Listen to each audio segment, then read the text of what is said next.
Hmm.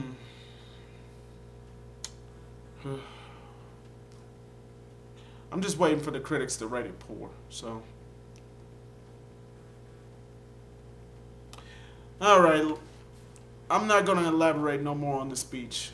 Honestly, he didn't deliver what the people wanted to hear.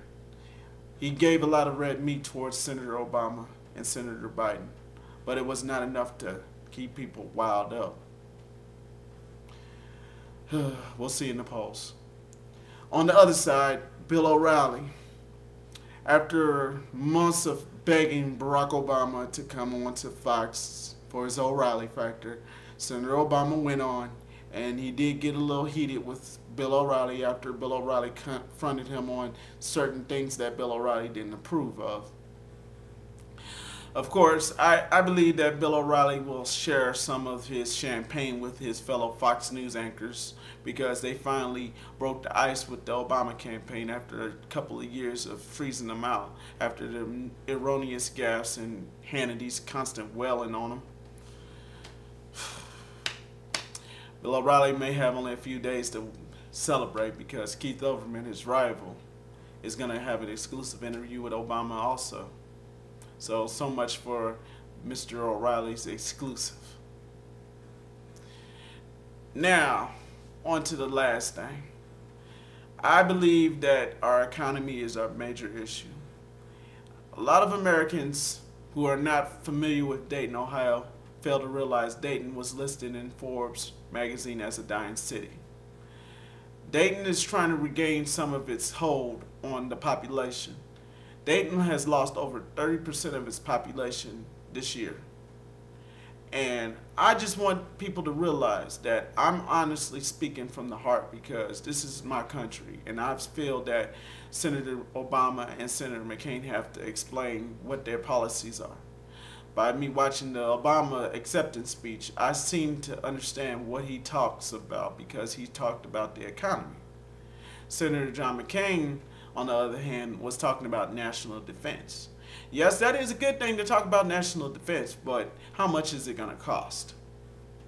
That means you're going to invest in big government. So while he says that Senator Obama is a tax and spend, big government liberal with no track record, you realize that McCain has over 30 years, or almost 30 years, of the same old strategy. He just passes bills, and he doesn't even bat an eye to complain about what kind of bills that are being passed. After all, he was one of those people who passed the Patriot Act. You can't pin that on Obama because Obama got in 2005. Now, I wanted to end this off with a little taste of the conservatives who've been posting comments at the bottom. You conservatives who like to say, oh, he's black, he's just voting for him because he's black. I want y'all to realize that 90% of the Democratic Party's votes come from African Americans. And African Americans are now inspired by Senator Barack Obama. Never in their history that a black candidate has ever won. Jesse Jackson, Shirley Chisholm, Carol Moseley Braun, Alan Keyes, Al Sharpton. They never have made it that far. Barack Obama had to face the Clintons.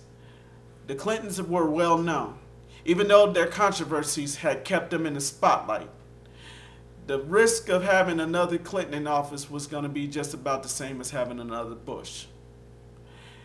Barack Obama takes the strategies of President Bush and President Clinton.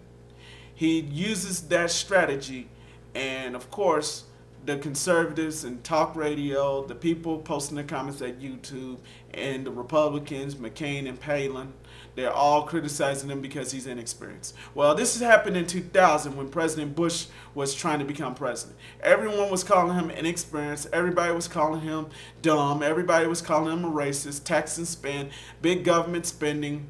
They called him everything out of the book, but yet he won. Now, I feel like 8 years ago, President Bush won narrowly because he had a Supreme Court favor him. And this may happen again if Florida and Ohio come into play and McCain and Obama had to fight this in the Supreme Court. Now, I'm just being blunt with all those conservative critics out there who continuously rail on me because I'm an African American. You don't know me. You don't know my views. You don't know who I vote for. All you know is that I'm black. And you think that I'm voting for Obama because he's black. Well, think again. Obama will face the same scrutiny from people like me if he doesn't succeed in trying to change the direction of this country. 80% of this country hates the fact that our government is failing us. And if you think that is not true, watch what happens when you lose your job. Watch what happens when you lose your home. Watch what would happen if your son or daughter comes home dead from Iraq or Afghanistan. Right now, you may be celebrating your appraisals of Senator McCain and Senator Obama, but you never know what might happen in the coming days. So for all my conservative critics out there, I wouldn't jump the gun at me first. I would first call someone and then ask them what kind of policies they offer. Don't come at me like I'm somebody that you know. You don't know me. You don't represent Dayton, Ohio. If you did represent Dayton, Ohio, and you had that talk, come to my place. I live all over the city. You can find me anywhere. But today, I want to say congratulations to Senator McCain and Senator Obama. May the best man win. And to all my supporters, thank you for all your support. And to my critics, once again, prove me wrong.